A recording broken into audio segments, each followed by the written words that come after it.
Hello, it's me again with another podcast episode. It's the 3rd of November, Friday, and the flag is twisting round the pole. It's doing a hoolie, whatever a hoolie is. What is the temperature? Let's have a look on my note here.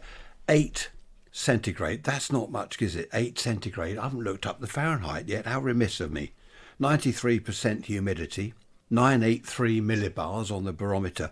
It was very low. I don't know whether you're into barometric pressure. Probably not. You're saying, what's that? It was 953 millibars, extremely low. In fact, that was so low, it was mentioned on the telly on several channels, how low the pressure has been. And they did say that you can get headaches. Very high pressure, you can get a headache. A very low pressure, you can get a headache. Well, I didn't get a headache at all, so that's all right. Let me just check what 8 centigrade is in Fahrenheit. Hang on a second. 8 centigrade is 46 Fahrenheit. So that's that, because you only have Fahrenheit in America, don't you? One or two other places around the world. Now, the barometer, I remember as a kid, my grandfather, he tapped the glass on the barometer. And if he saw someone in the street, just like Brits do, oh, it's raining, what do you think of the weather? He'd say the glass is falling. And I used to think, the glass, what's he on about? Or the glass is rising. That's the barometer, they called it the glass.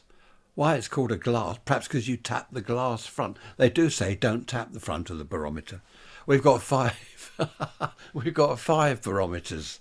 I started collecting them a while ago. And now I'm collecting these porcelain dolls. I don't quite know why.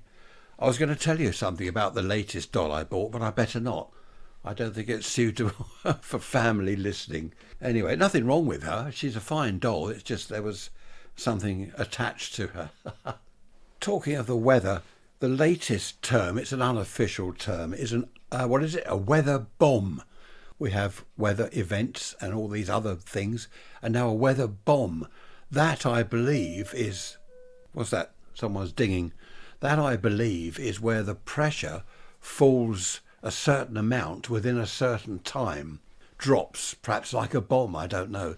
But all these events. Anyway, lots of you, hundreds of you, I think about 3 of you from America, said, how did you get on in the storm?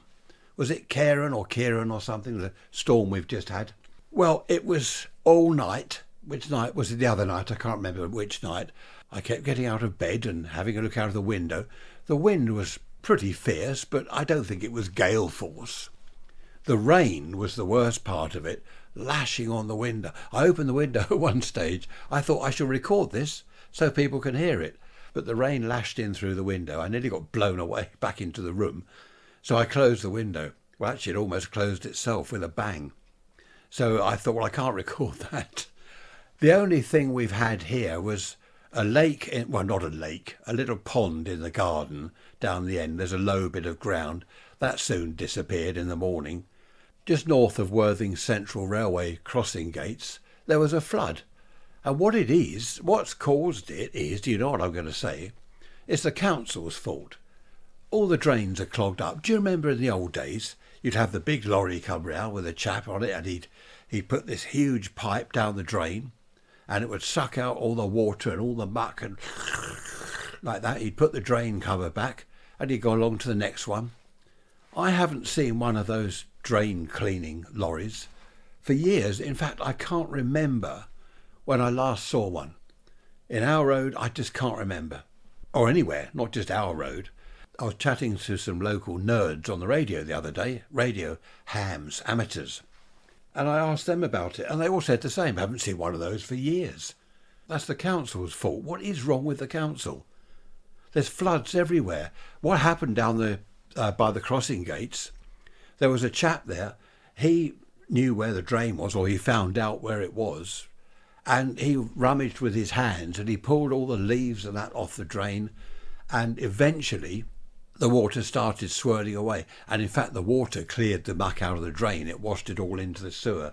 Do you find this interesting? I'm just thinking, you're probably having a dinner and I'm talking about dirty sewers and things. Anyway, there we are. I just wanted to mention that and blame the council. There have been roofs blown off houses, trees down. There's a tree down not too far from us. various other weather events and bombs and things going off. In the main, I think we're through it all now. So we're now preparing for whatever they're going to throw at us next. Was it Storm Louise or Louis or something? Someone mentioned on the telly this morning. I don't know. But I shall let you know when we have our next weather event. If you're interested, and I'm sure you are, just type into Google Worthing flood and you'll probably see. And you'll see in the video, if you look at the background, a shop called Fellas. And that's my hairdresser chap. His shop didn't get flooded, fortunately. I don't know whether any others did down there. So have a look in Google Worthing flood and you might find it. And you can see my hairdresser's shop. That'll make your day, won't it? Happy days. Oh, that reminds me, for those of you who showed an interest, I am making my video about Worthing. I walked around Worthing in the summer, various parts of it, and I just recorded on my phone your video. At some stage, I want to do a little bit more. At some stage, I'll put it all together, though. By the way, I didn't tell you the time, did I?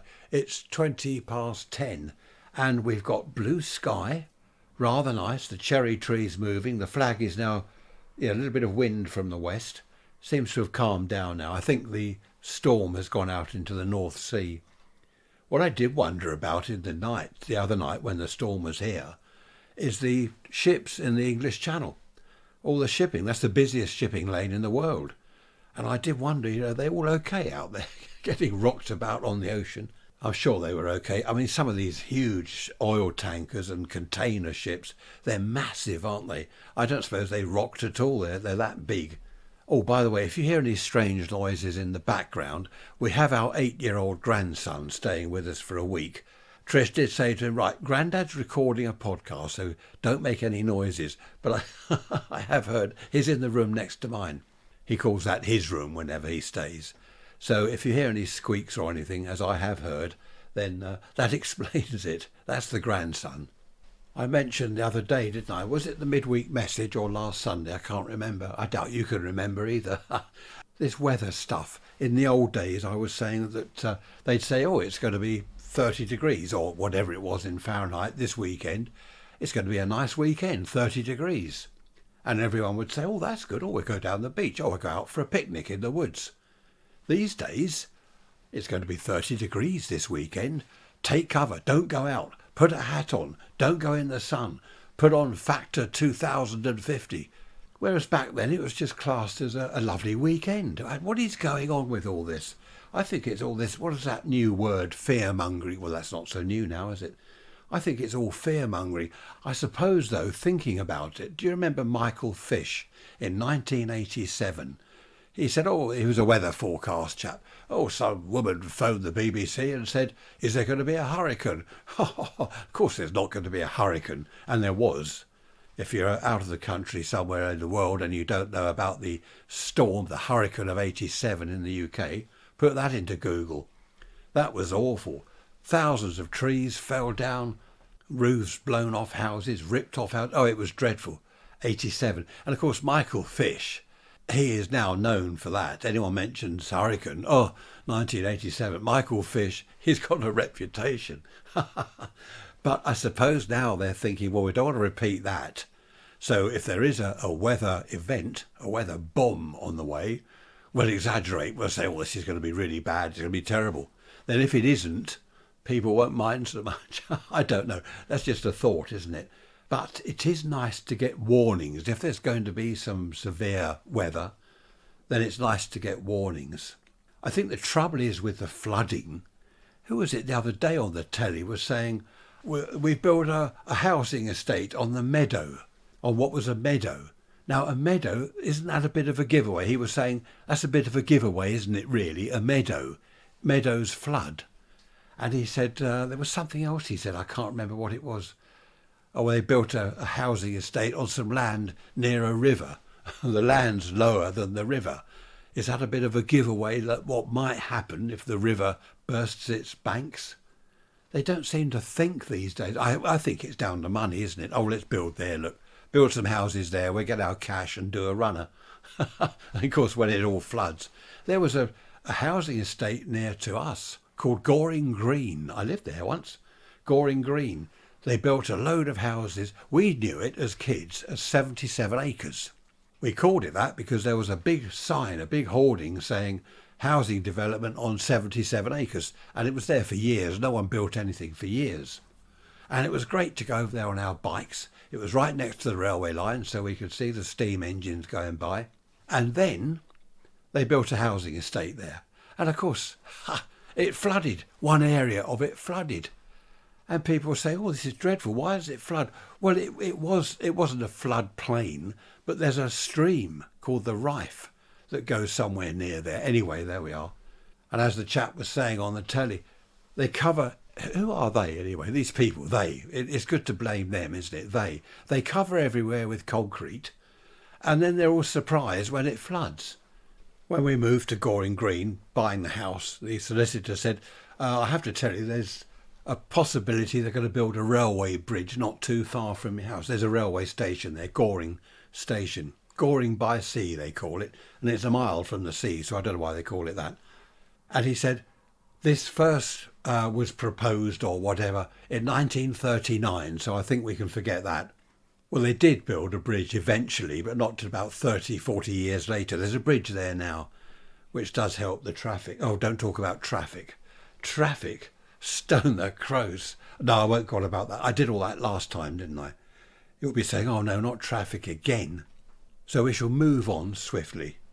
There was a lot of damage caused by that storm the other day, but fortunately, as far as I know, no one has sort of perished in the storm. When I lived in a little village, we lived there, not far from our place, a bungalow was struck by lightning. There were two old ladies in it, and they were okay. Fortunately, they were okay, these poor old ladies. They're sitting in their bungalow watching telly. Next minute, half their bungalow's blown down with this lightning strike. I went to have a look at it. Awful. But they were okay. And the insurance company rebuilt the bungalow. That's unusual, isn't it? Insurance company pay out. I bet the boss said, good grief, we've got to pay out of it. Oh, no. What are we going to do? We'll have to sack some staff and save some money. Who loves insurance companies? Right, no, we won't go into that. Local councils, we won't go into that. Our local council, do you know, in the summer we'd have the road sweeper, and the weed killer chap would come along and get rid of the weeds. You'd have the litter pickers around the town, you know, getting up bits of paper and stuff. Even the chewing gum cleaning machine would be downtown. It's all gone. I don't think... When did we last have a road... Well, they don't have road sweepers anymore, do they? They have a machine, a little lorry thing that goes past with brushes. I think I only see that once a year, if that. Of course, one problem is the parked cars. In every single road, you've got the whole thing blocked. I'm doing a Magnus Pike again, wave my arms around. The whole thing is blocked with parked cars. So what's the point? You send the road sweeper man out in his little lorry. 90% of the gutters and that he can't get to for cars parked there. So that's a bit of a waste of time. And in the old days, now I remember this, when I was a boy, paving slabs, if they were crooked and a trip hazard, they were fixed. Within a couple of days, the council were there, because otherwise you get someone fall over, break a leg. These days, there's paving stones wobbly and crooked and sticking up all over the place. No one says anything. That's all stopped. I do tend to wonder sometimes what our local council actually do. What are they for? I don't know. Perhaps someone can tell me. How's your local council? Do you have a local council in America? Or some sort of local thing to keep an eye on road sweeping and whatever? Be interested to know. And Australia, of course, and everywhere else in the world. What we do in our street here locally is, if there's rubbish out in the road after the dustmen have been, we'll go and pick it up. If I see a can, a beer can or a Coke can or something rolling about in the road, I'll go and grab it and put it in our bin. That's what people used to do. I don't think so much people do that these days. I think the attitude is, well, it's not my rubbish, I didn't put it there, so I'm not picking it up. Which is not really the attitude to have, is it? Not if you want to live in a nice area. We do have pretty good neighbours round here. I've seen other people picking up rubbish. Sometimes when we put our wheelie bins out for the dustmen, if it's windy, they'll blow over. And there's always someone that'll rush out and pick up the rubbish and put the bin back. I've done it, Trish has done it, all the neighbours have done it. That's the way to keep it nice. Because if we didn't, it would be a mess, wouldn't it? Some of these adverts you see on the telly, I won't mention any countries, but a train is going by and there's rubbish everywhere. They tip all their rubbish into the local stream or lake or river or whatever, and it's all over the streets. Why do they do that? It looks awful. Have you seen these adverts? I forget what the advert's for. I think they want money. Yeah, they want money from you. But I've often thought, if we lived in an area like that, if our road here was full of rubbish, all the neighbours would be out there. I'd be out there, Trish would, and we'd clear it up. But in some of these other countries, they just, I don't know, they just chuck it all out in the street. Isn't that odd? What is this episode all about, you're asking? I've no idea. I've entitled it, a working title, I've entitled it Weather Bomb, because you have to save the recording as something, so I've just put Weather Bomb. I don't know, what should we call it? Of course, no good my asking you, because by the time you're listening to this, it'll be too late. I would have called it something. Anyway, if you do want to say anything, raise rants@protonmail.com. That would be good to hear from you. And as I've said, I do answer all emails. Sometimes it takes me a while to get through them all, but I will answer it eventually. Eventually. That was Manuel, wasn't it, from 40 Towers? Okay, see? He's from Barcelona. That was good, 40 Towers. Now, the grandson, the 8-year-old grandson, his mum, daughter number 2, she said he must do his homework with him. He has spelling tests to do. He has lines to learn for the Christmas play at school. Maths and English and stuff.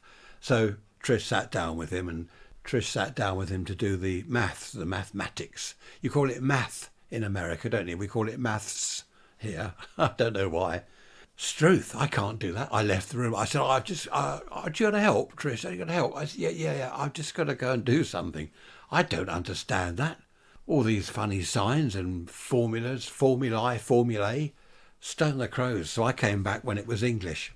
And the spelling test was spell great, as in, what a great man you are. And he wrote down Great. Good. And then she said, because we had the fire going last night, she said, spell great as in the fire grate. So he put Grat. Now the E was missing off the end. So I said, you need the E, which modifies the vowel, the A. Now I've had a news flash. So you need the E because that modifies the A, the vowel, okay, from A to A, okay, because it's great, isn't it? Not grat.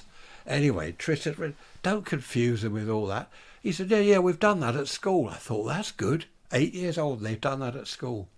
I've no idea what I'm talking about, but it sounded good. Happy days. Homework. Did you do homework at school? I didn't. The teachers didn't bother to set us homework in the end, us lads. There was no point. He'd say, right, this is the homework. Do that tonight. We'll have a look at it tomorrow when you bring it in. Of course, no one, well, a few did. A few boys took their homework in, but the majority of us, 90% of the class, I lost it, sir. The dog had it. The cat ate it. I did have it. It must have flown off my bike as I cycled to school. All this rubbish. In the end, they didn't bother to give us homework. It's awful, really, because we never learnt nothing. I don't know. Homework. We had a project. Did you have this at school? I was 14 years old. Luckily I left school at 14, but this is when I was still 14, just before I left. I left because I fell off my bike and ruptured my liver. That's another story. A summer project. A summer project. We don't want a summer project. Our summer project with a 6 weeks holiday is going over the woods, going to the pond, looking at the stickleback and the newts and stuff. Anyway, a project. You have to get a new exercise book. He handed them out. These days you have to buy your own new exercise book, your fountain pen or your inkwell type pen, because it was 1840 something, not quite. And we had to do our own project. We had to fill the exercise book with one subject. Mine was electronics, radio, magnetism, electricity, electronics. And I hated it. I used to think, I'll do that in a minute. I started it. I think I got about a quarter of the way through the exercise book and I thought, I just don't want to do this. The exercise book, it became the bane of my life, of that summer holiday. Every morning I wake up, the project, I must do the project. Anyway, Luckily, I fell off my bike, ripped my liver in half and went to hospital. So I didn't go back to school. What a result. That was the end of the project. Do you know what I did? As soon as I was better, I went out of the garden, lit a bonfire and threw my project books on the fire. I remember that. My mum said, "What are you doing?" "Oh, just burning some rubbish." It was rubbish as well. So there we are. What is it? An ill wind that blows no one any good or something? I don't know. No, a better one would be every cloud has a silver lining. So my ruptured liver was the cloud, and not going to school again was the silver lining. I don't know. Happy days. Talking of school, in PE, what's that, physical education, or there was also PT, physical training. We'd go into the gym, all us 40-odd boys from our class, and 2 or 3 of us, before the gym master, whatever he was called, the teacher chap came in, we'd go up the wall bars, this is in the summer, and there were windows open at the top, like sort of big hopper windows or whatever they're, I don't know. These windows were open because the gym used to get a bit smelly, as you can imagine. I won't go into that. We'd go up the wall bars, out of the windows, and sit on the flat roof. There's a big flat roof there. We'd sit there in the sun. And we could hear all this gym stuff going on and the teacher shouting and up the ropes, oh, and all this. And this medicine, was it a medicine ball thing? Then he'd throw it at you. It weighed half a ton. It'd knock you over. What's the point in that? And when they'd all finished, they'd all clear off out of the gym. We'd have a look. Oh, that's right. It's safe. We'd go back in through the window, down the wall bars, into the changing room. And we used to do that week in, week out. Of course, in the winter we couldn't because it was freezing outside. But that was lovely. I think it was it an hour or half an hour? An hour, I think. So we'd be sitting out there in the sunshine for an hour, getting a nice suntan and listening to all the shouting going on in the gym. Great stuff. I mustn't tell my grandson that. He might do the same. Actually, that's an idea. I'll have to tell him to listen to the podcast, see what it was like at school in the good old days when I was a boy. I think Tricia would tell me off. The funny thing is, adults tell their kids, you mustn't do this, you mustn't do that. When the adults were that age, they did it. Tricia has told me about her going to school, her times of catching the bus.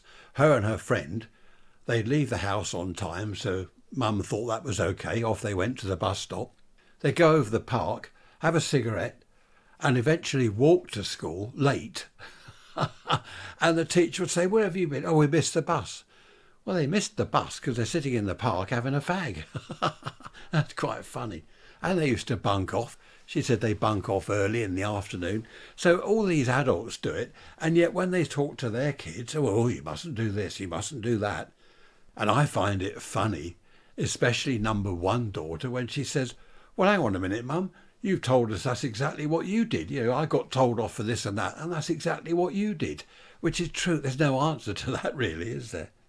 We went somewhere, where was it, the other morning, doesn't matter where, somewhere early in the car, and Trish said, we're a bit early, all the school kids will be on their way to school. I'd forgotten that. I said, "Oh, well, whatever, we'll be okay." Of course, the traffic's bad, isn't it, during the school time and stuff, all these kids being dropped off. Anyway, there's a load of kids walking along the road, and these girls in their skirts, I mean, they roll their skirts up, don't they, to make them ultra short.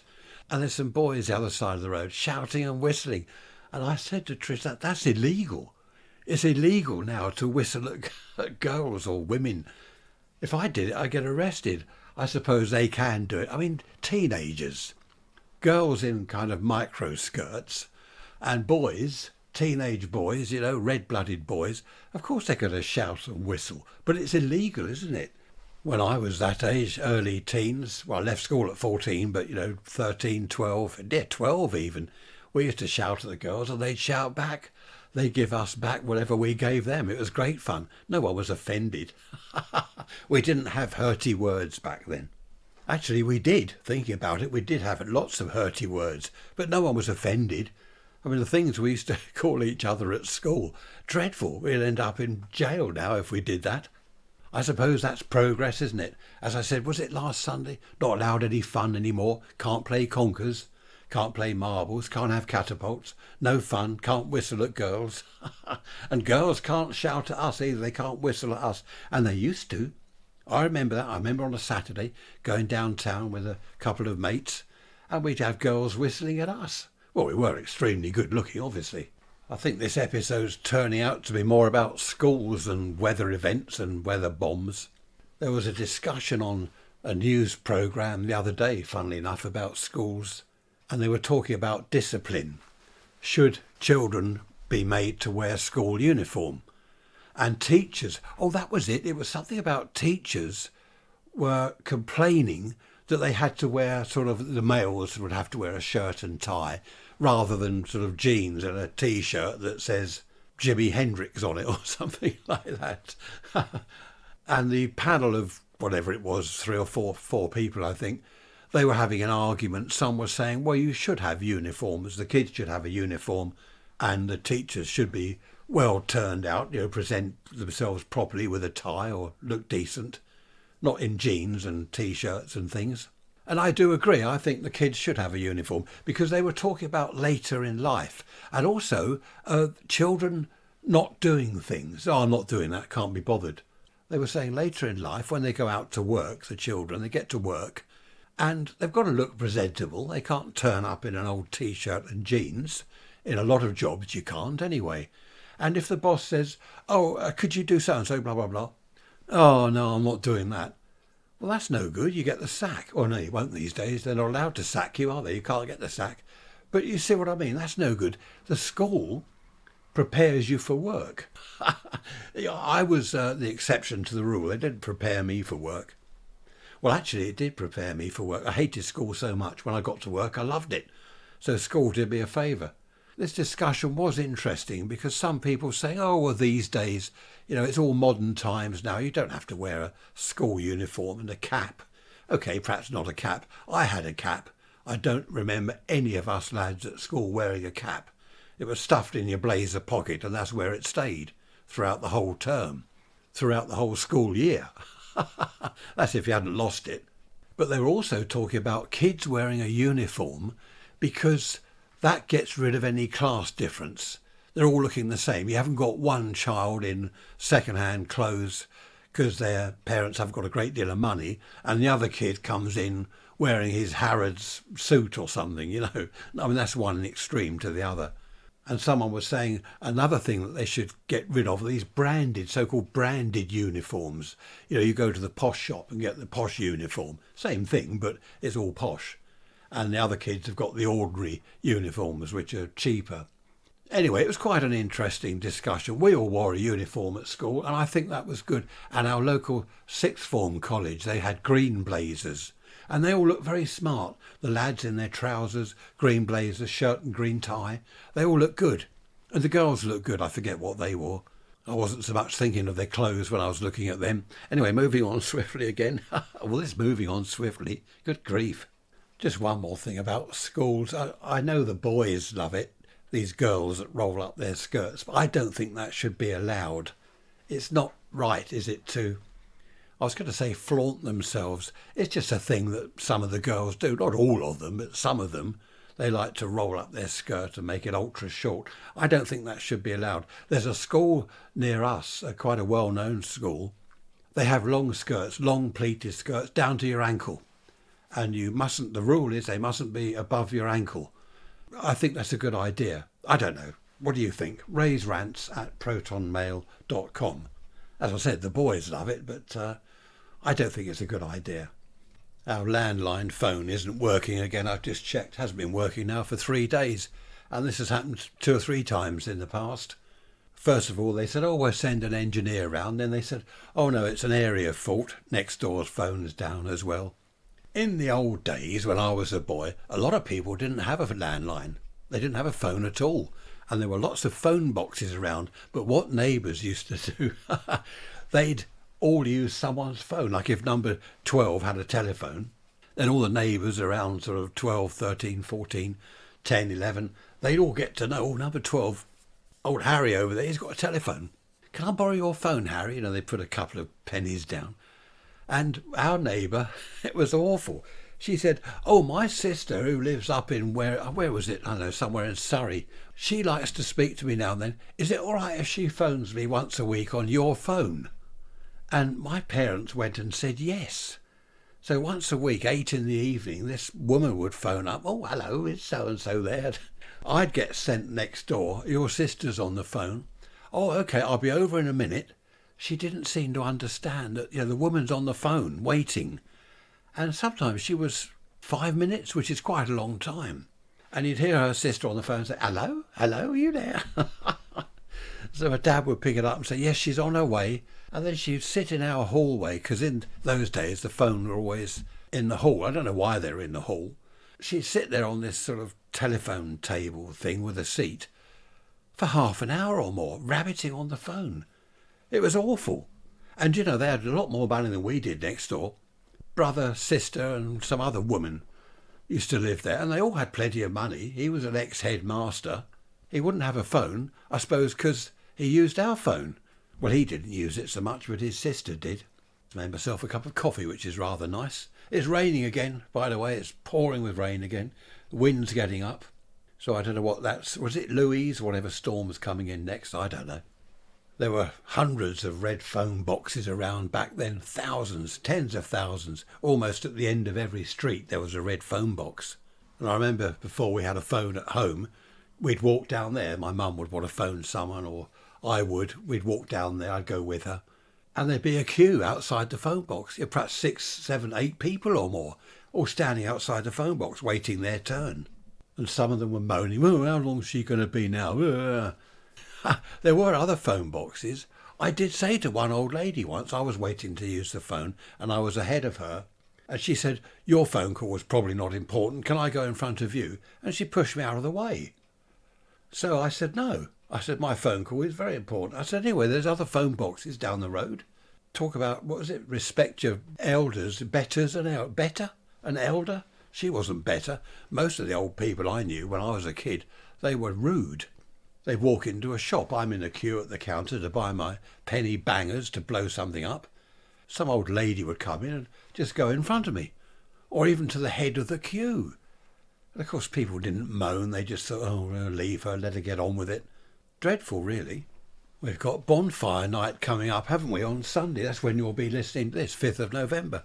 That's when you'll be listening to this, or hopefully you'll be listening to this. I've just had a couple of news flashes about firework night. They're cancelling firework night. Well, if I were a kid now and these days, I wouldn't have it cancelled. I go and buy some fireworks and go over the local park and blow things up. Mind you, you can't buy them. Kids can't buy them these days. I don't know where they sell fireworks. Local supermarket used to. I don't know whether they do now.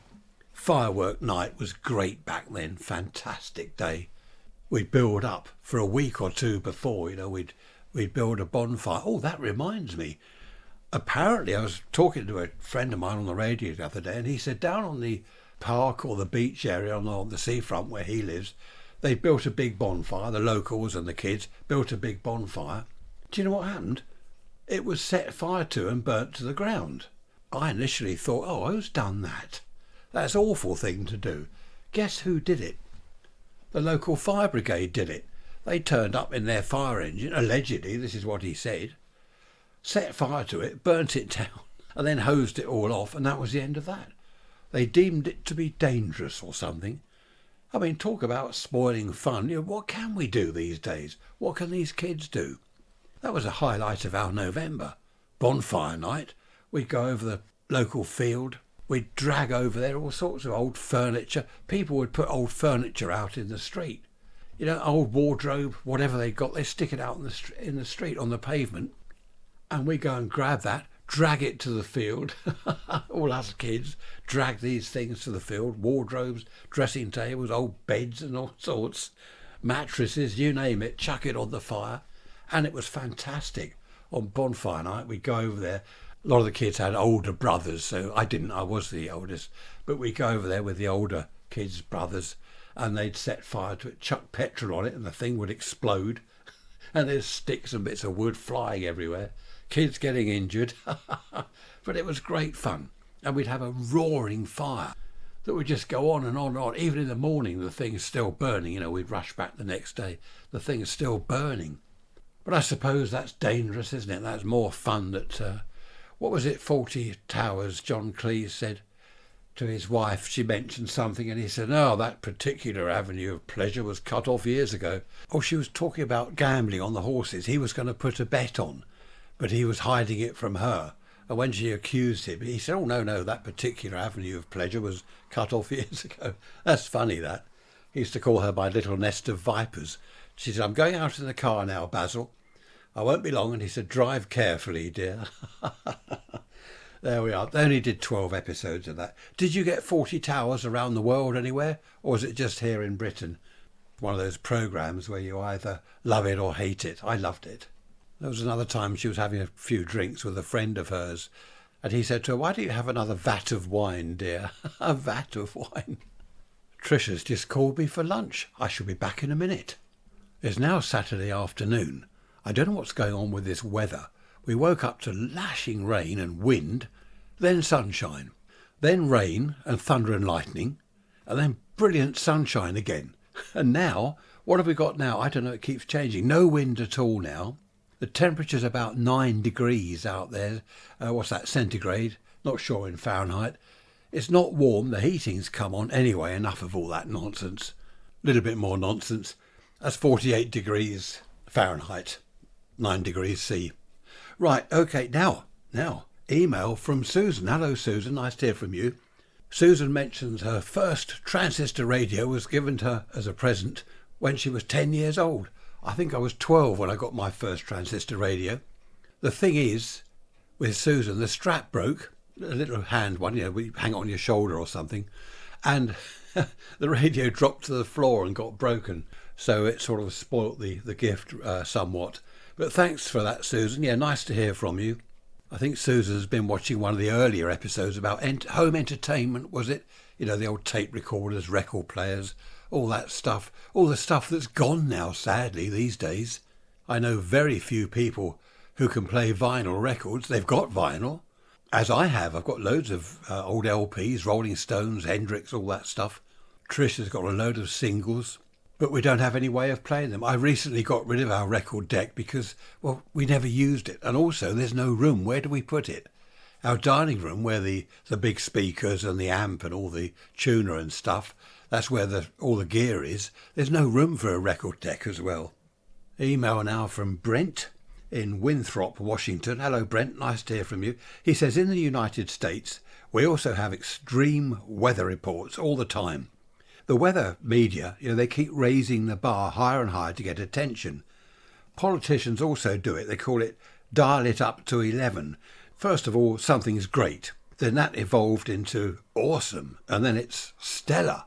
And then it's epic. I know exactly what you mean, Brent. It's going to rain hard tomorrow. It's going to lash with rain tomorrow. There's going to be floods tomorrow. There's a monsoon tomorrow. Better build a Noah's type ark. So that is exactly what I was talking about earlier, isn't it? All this, everything's exaggerated. And as Brent says, it's to get people's attention.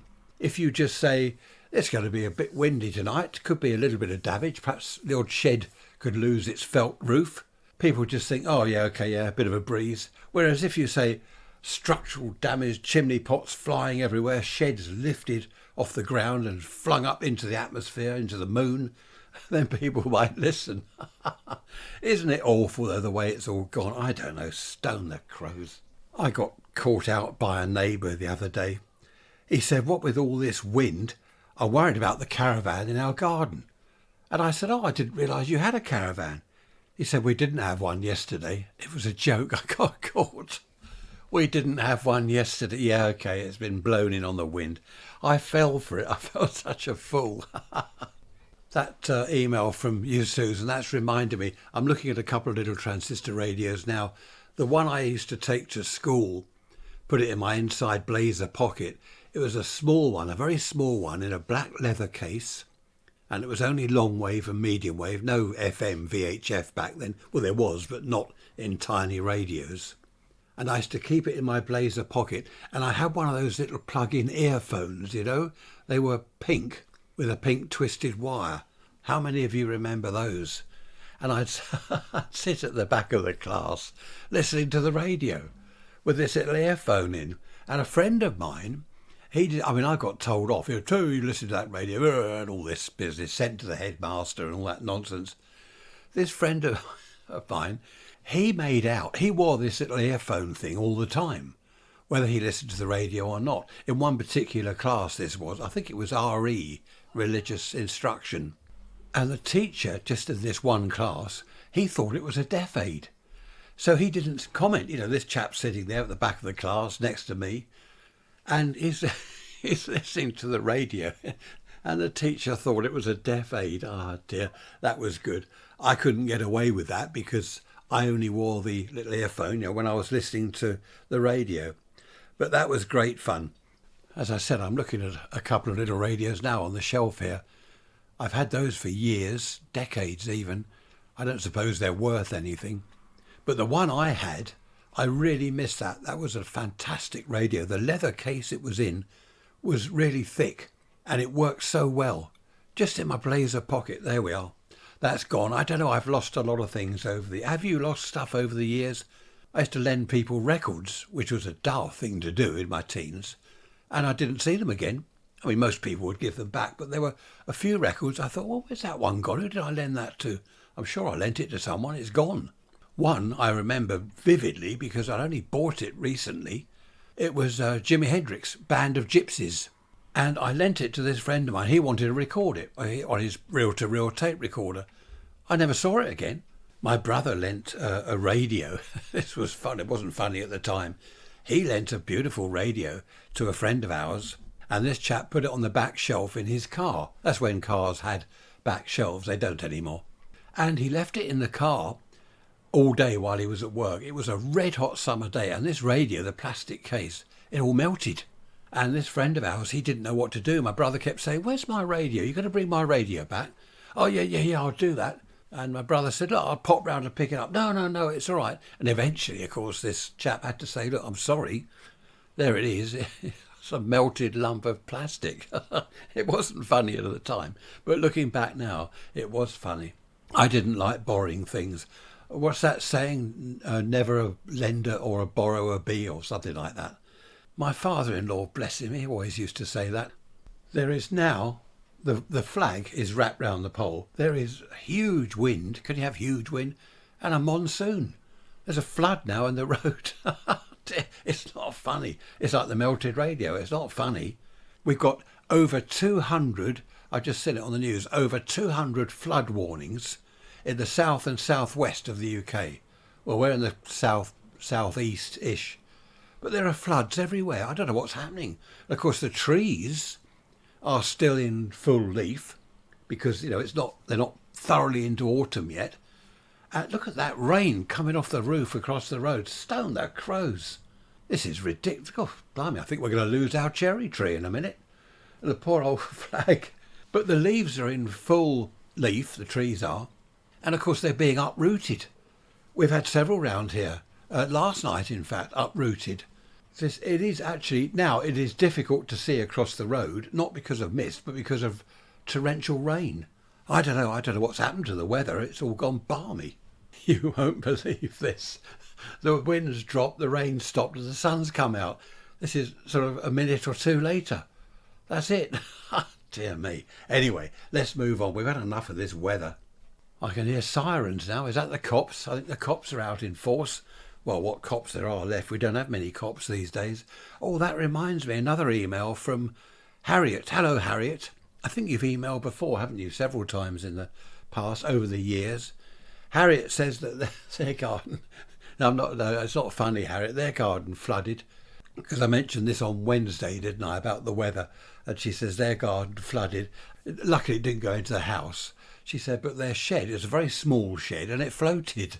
That you can't have anything in the shed, can you, Harriet? Surely, for it to float. So that's just not funny. Well, it is, but it isn't. What about all these trampolines? You know, these kids' trampolines? They've been taking off. I don't know why people don't tie them down. You've got a weather forecast saying, look, it's going to be windy, extreme wind, epic fail, and all that stuff. If you've got a trampoline in the garden or anything, tie it down. You've only got to get a piece of rope or a bit of old wire, bit of cord, flex, and tie it to a fence post or something. There was a picture on Twitter the other day. One's landed on the railway line somewhere. So perhaps it is good that we have all these extreme type weather warnings. Might make people actually respond and do something before the wind hits. I don't know. I always prepare the garden. If they say it's going to be windy, I go out and have a look round and move stuff about just to make sure that nothing takes off. Now, going back to the 50s and 60s again, we didn't have plastic garden furniture. Actually, we don't now. We did have a plastic table and chairs. Awful. Dreadful it was. Uncomfortable. Little bit of wind, the whole thing blows over. The table blows over. Uncomfortable. Dreadful to look at. White plastic because it gets dirty after a while. You've got to keep cleaning it. In the old days, we had proper wooden table and wooden chairs. Really nice stuff. And if you treat it properly with proper wood treatment and stuff, it lasts for decades. I remember on Tomorrow's World they were saying, this is back in the 60s, there will be plastic furniture one day. And I'm thinking, what? Plastic furniture? You can't have plastic chairs. They'll break. Well, they do break. As they get old, they get brittle and break. And they look awful, don't they? I like the good old wooden furniture in the garden. That doesn't blow away. That is incredible. The cherry tree now is hardly moving. The flag is just doing nothing. The wind stopped, the rain stopped, and the sun is bright. It's lovely. That's amazing. I've never seen rain that hard one minute and then sun and calm the next. That really is incredible. Did anyone listen to or watch my ghost story video about Gwendolyn, the mysterious doll, on YouTube? Tony did. Hello, Tony. He likes that. He said, is that true? Is it true? It's like my emails, Tony. None of them are made up. The ghost stories are based on true stories. They're based on true stories. I don't make them up. But I do add little bits here and there just to make them a little bit more interesting. But they're all based on true stories, Tony. I'm glad you're enjoying them. Great to hear from you. Well, our bonfire night is tomorrow. You would have thought it was last night with the row going on. Some of these fireworks these days, they are so loud. They're like real bombs. The explosions are awful. Now, a lot of the older people don't like it. Trisha's grandma didn't. Bless her, she's gone now. She couldn't stand firework night. It reminded her of the war. Hiding under the stairs, hiding under the table. She just didn't like the fireworks. And of course animals don't. We don't have our rabbits anymore, as you know. They've all passed away now and we haven't replaced them. The other day we were going to get a couple of rabbits. We drove past the RSPCA place in Brighton. We were going to, where were we going? Oh, Woodingdean we were going to, right past the RSPCA place. And I said to Trish, we've only got to just swerve in there, get a couple of rabbits. And she said, oh, I'd love to, but we can't. We've got rid of the hutch. The brick-built hutch is all gone. The cage, everything, the outside run, it's all gone. We can't do that again. But we do miss them. We really do miss those rabbits. It's funny, isn't it? We got the tortoise, Gary the tortoise. He's all right. They were talking on the news this morning about banning fireworks. Apparently, it's a lot of the firework things have been banned now or closed down. I don't know what they're doing. There was a big one at Lewes, back of Brighton there. A big firework every year, a huge bonfire and everything.